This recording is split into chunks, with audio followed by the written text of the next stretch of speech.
Okay हम बात करने वाले हैं ऐसे 800 के बारे में। ऐसे 800 का नाम क्या है? Audit of financial statement which is prepared in accordance with special purpose framework. हम क्या करने वाले हैं? हम ऑडिट करने वाले हैं। और किसका ऑडिट करने वाले हैं? फाइनेंशियल स्टेटमेंट का, जो किस लिए बनाया गया है? किसी ना किसी स्पेशल पर्पज़ के लिए बनाया गया है। ठीक है, मतलब यहाँ पे पूरे फाइनेंशियल स्टेटमेंट बनाए जा रहे हैं पर किसी पर्पज़ के लिए बनाए जा रहे हैं, तो उनका ऑडिट करने जाएंगे। अब हो तो क्या रहा है? हो तो ऑडिट ही रहा है ना। ठीक है, तो यूजुअली हमारा ऐसा कुछ बहुत ज़्यादा नया नहीं है, सेम ही चीज़ें बोली गई हैं। तो सबसे पहले तो यहाँ पे क्या बोला हुआ है? स्पेशल पर्पस फ्रेमवर्क, कि भाई आप किसी स्पेशल पर्पस के लिए बना रहे होगे। तो स्पेशल पर्पस क्या हो सकता है? तो जैसे किसी ना किसी रेगुलेटर की रिक्वायरमेंट, जैसे सेबी ने बोल दिया, जैसे क्रेडिटर्स के लिए चाहिए कि भाई उनको चेक करना है, कैश फ्लो का इन्फॉर्मेशन चेक करना है, तो वो चाहते हैं कि कैश बेसिस पे बन जाए, तो वो हो गया। किसी कॉन्ट्रैक्ट के लिए स्पेशल ज़रूरत है कि भाई हमें कोई लोन अग्रीमेंट करवाना है, कोई ग्रांट करवाना है, तो उसके लिए हमें चाहिए। या लेट्स से हमारी जो कंपनी है ना वो किसी दूसरी कंट्री में भी लिस्टेड है, तो उधर के लिए चाहिए, बैंक के लिए चाहिए। तो ये सारे कुछ पर्पस है जिनके लिए हमें क्या हो सकता है, जो हमारे स्पेशल पर्पस हो सकते हैं, जिनके लिए हमें क्या करना पड़े? फाइनेंशियल स्टेटमेंट अलग से बनाना पड़े। ठीक है, ये आप क्यों बनाने जाओगे? तो वो स्पेसिफिक इंटेंटेड यूज़र जो भी हैं आपके लिए, उनकी जो भी रिक्वायरमेंट है उसको मीट करने के लिए। ठीक है, एज एन ऑडिटर आपका क्या ऑब्जेक्टिव रहेगा कि भाई आप देखोगे कि सबसे पहले आप एक्सेप्टेंस करते टाइम कुछ चीज़ों को ध्यान रखोगे, प्लानिंग एंड परफॉर्मेंस के टाइम पे कुछ चीज़ों को ध्यान रखोगे, और आप उसके बेसिस पे अपना ओपिनियन फ्रेम करोगे और रिपोर्टिंग दोगे। तो इन सिंपल हमारा फ्लो ऑफ ऑडिट हो गया: एक्सेप्ट करना, प्लानिंग करना, परफॉर्मिंग करना, ओपिनियन देना एंड रिपोर्टिंग करना। ठीक है, इसके बाद सबसे पहले यह बोला गया एक्सेप्टेंस। तो एक्सेप्टेंस के टाइम पे आपको क्या देखना है? एक्सेप्टेंस के टाइम पे आप अंडरस्टैंडिंग लोगे। किस चीज़ की अंडरस्टैंडिंग लोगे? कि भाई जो हम फाइनेंशियल स्टेटमेंट बना रहे हैं वो किस पर्पज़ के लिए बना रहे हैं, पहला। दूसरा, कौन उसके इंटेंटेड यूज़र हैं, किन के लिए हम उनको बनाने जा रहे हैं। और तीसरा कि भाई क्या उनका एक्सेप्टेबल एफआरएफ क्या है, हमें किस फ्रेमवर्क के हिसाब से उसको बनाने जाना है। ठीक है, तो मैनेजमेंट ने कैसे उसको डिटरमाइन किया कि भाई ये फ्रेमवर्क से काम हो जाएगा। तो ये तीन चीज़ें हम चेक करने जाएंगे जब हम एक्सेप्टेंस करेंगे तब। अब लेट्स से हमने एक्सेप्टेंस कर लिया, तो अब हम क्या करेंगे? हम प्लानिंग एंड परफॉर्मिंग करेंगे ऑडिट का। तो जब हम ऑडिट को प्लान एंड परफॉर्म कर देंगे तब हम क्या करेंगे? तो हम ये देखो, ऑडिट ही हो रहा है ना, तो ऐसा तो है नहीं खाली 800 को लेके हो जाएगा, तो हमें बाकी के सारे एसेस भी ध्यान रखने हैं। तो बाकी की कोई भी एसेस का रिक्वायरमेंट लग रहा है तो हम वो देखेंगे कि भाई कौन कौन से एसेस लगने जा रहे हैं। ठीक है, हम अंडरस्टैंडिंग लेंगे एनवायरनमेंट की और रिस्क असेसमेंट प्रोसीजर को परफॉर्म करने जाएंगे एज़ पर SA 315। ठीक है, उसके बेसिस पे हम क्या करेंगे? हम हमारे ऑडिट का पूरा प्लान करेंगे एंड परफॉर्म करेंगे। ठीक है, इसमें 3 मेजर एसेस का बात किया गया है। पहला है SA नंबर 200।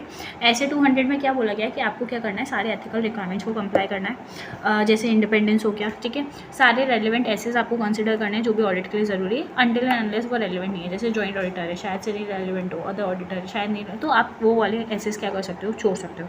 ठीक है, आपको अगर कहीं पे ऐसा लगता है कि आपको ऑल्टरनेटिव ऑडिट प्रोसीजर लगाने की भी ज़रूरत है, ठीक है, जैसे for example for fair presentation, तो आप क्या करोगे? आप वहाँ पे वो ऑडिट प्रोसीजर भी लगा सकते हो। ठीक है, this is the first point. Then second point क्या बोला हुआ है कि आपको क्या करना है? आपको अगर कहीं पे ऐसा है कि जैसे फॉर एग्जांपल SA 320 है, तो SA 320 किसके बारे में बात करते हैं? मर्टिलिटी के बारे में। जब हम वहाँ पे मर्टिलिटी निकालते थे ना, तो हम मर्टिलिटी किसके लिए निकालते थे? तो हम वहाँ पे मर्टिलिटी निकालते थे जनरल यूज़र को ध्यान में रख के। पर जब हम अभी यहाँ पे तो क्या है, हम बनाई स्पेसिफिक फाइनेंशियल स्टेटमेंट का ऑडिट कर रहे हैं, तो क्योंकि यहाँ पे स्पेसिफिक फाइनेंशियल स्टेटमेंट के यूज़र्स हैं, तो हम मर्टिलिटी को भी जब देखेंगे तो स्पेसिफिक यूज़र के हिसाब से देखने जाएंगे। ठीक है, तो वही बोला हुआ है कि भाई जैसे फॉर एग्जांपल हमें SA 320 तो ध्यान में रखना ही रखना है मर्टिलिटी को, एज वेल एज जैसे मान के चलो कि हम कॉन्ट्रैक्ट के लिए बना रहे हैं, किसी कॉन्ट्रैक्ट के लिए, और वहाँ पे ना मैनेजमेंट जाके बात कर रही है कि ठीक है 5 लाख से ऊपर की जो भी चीज़ें होंगी ना वो हमारे लिए मटेरियल हो जाएंगी, और हम उसको ध्यान में रखें, मटेरियलिटी रख के, और फिर अपना ऑडिट करवाएंगे। तो अब एज एन ऑडिटर आपके लिए भी क्या हो जाएगा? आपके लिए भी वो 5 लाख मटेरियलिटी का लिमिट सेट हो जाएगा। तो that can be below the existence जो मटेरियलिटी था वो। तो आपको क्या करना है? आपको वो ध्यान में रखना है, अगर कुछ ऐसा स्पेसिफिक बात की गई है तो वो भी, और एज वेल एज हमारा SA 320 जो चीज़ें बोलता है वो भी। ये 2 ऐसे हो गए। तीसरा ऐसे हमारा SA 260। जैसे SA 260 में किसकी बात की गई है? कम्युनिकेशन विद दोस्त चार्ज विद गवर्नेंस के बारे में। अब देखो, ऐसा हो सकता है ना कि यहाँ पे हमें जो कम्युनिकेशन करने जाना है वो शायद दोस्त चार्ज विद गवर्नेंस के साथ नहीं करने जाना है।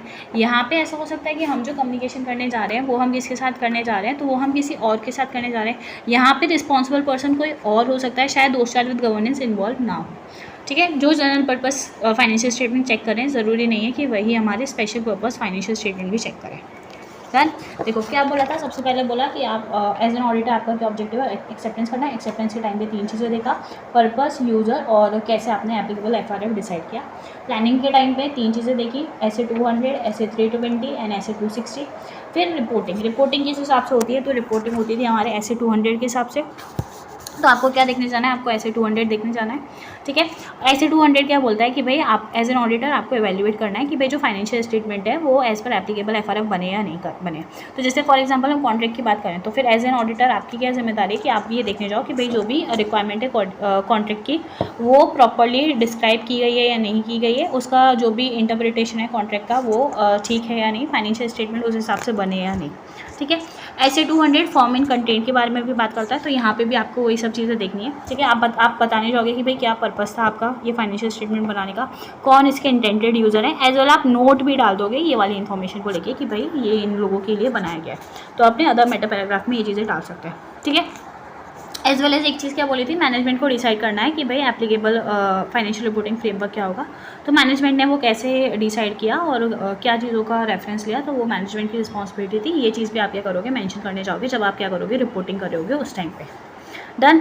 इसके अलावा एज एन ऑडिटर आपको 2 चीज़ों का और ध्यान रखना है। आप मेंशन करो अपनी रिपोर्ट के अंदर पहली चीज़ कि भाई रीडर्स को ये बताने जाओ कि ये जो बनाए गए हैं ना ये स्पेशल पर्पस फ्रेमवर्क के लिए बनाए गए हैं, कि भाई कोई इसके स्पेसिफिक इंटेंडेड यूज़र है ये उनके लिए बनाए गए हैं, तो ताकि कोई और इसको यूज़ ना करे, मतलब उसको एग्जैक्टली जो उसका पर्पस है वो फुलफिल ना हो, इसके लिए आप बेटर है कि आप उसको पहले से बता दो।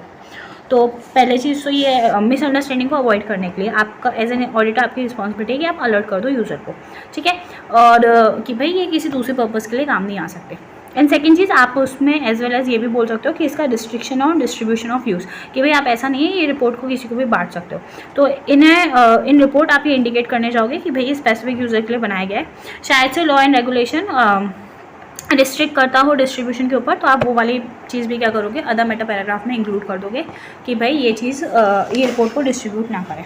क्या अगर लेट्स से मेन ऑडिट जो जनरल पर्पस वाला ऑडिट वो हमारा किसी ने किया है, लेट्स से EY ने किया है, तो क्या हम ये स्पेशल पर्पस फ्रेमवर्क वाला ऑडिट किसी और से करा सकते हैं? तो हाँ करा सकते हैं, हम KPMG से करा सकते हैं, तो that will not be the issue, ठीक है। ऐसे का क्या नाम था, ऐसे का नाम था audit of financial statement that are prepared in accordance with special purpose framework.